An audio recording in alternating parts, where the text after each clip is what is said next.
2026 সালে বিধানসভা নির্বাচনকে সামনে রেখে ইসলামপুর শহরের state farm colony junior basic প্রাথমিক বিদ্যালয়ে অনুষ্ঠিত হলো একটি বিশেষ শিশু সংসদ নির্বাচন।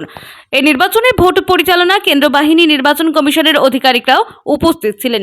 ইহা শিক্ষার্থীদের মধ্যে গণতন্ত্রের মূল্যবোধ জাগ্রত করতে সহায়তা করেছে। বিদ্যালয়ের প্রধান শিক্ষক জানান, প্রার্থী আছে, এখান থেকে 5 জন।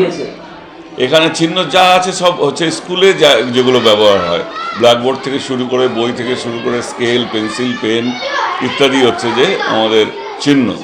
এখান থেকে 5 জন হচ্ছে নির্বাচিত হবে এবং আজকেই সেই 5 জন তারা নিজেরা বসে তাদের প্রধানমন্ত্রী চয়ন করবে এবং প্রধানমন্ত্রী বাকি যে মন্ত্রীগুলো আমাদের আছে, শিক্ষামন্ত্রী, পরিবেশ মন্ত্রী, খাদ্যমন্ত্রী, তিনি হচ্ছেন দায়িত্ব ভাগ করবেন।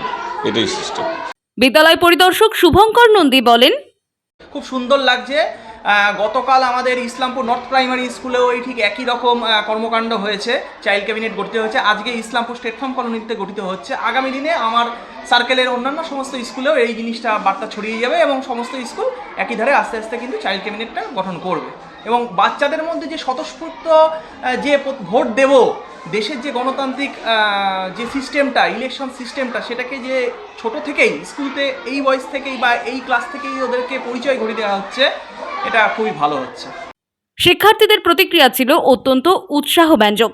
বিদ্যালয়ের ছাত্র ঝুমঝুমি দাস বলেন, ভোট দিতে পেরে খুব ভালো লাগছে। এ ধরনের উদ্যোগ শিক্ষার্থীদের মধ্যে গণতান্ত্রিক মূল্যবোধ ও সামাজিক সচেতনতা বৃদ্ধি করতে গুরুত্বপূর্ণ ভূমিকা পালন করছে।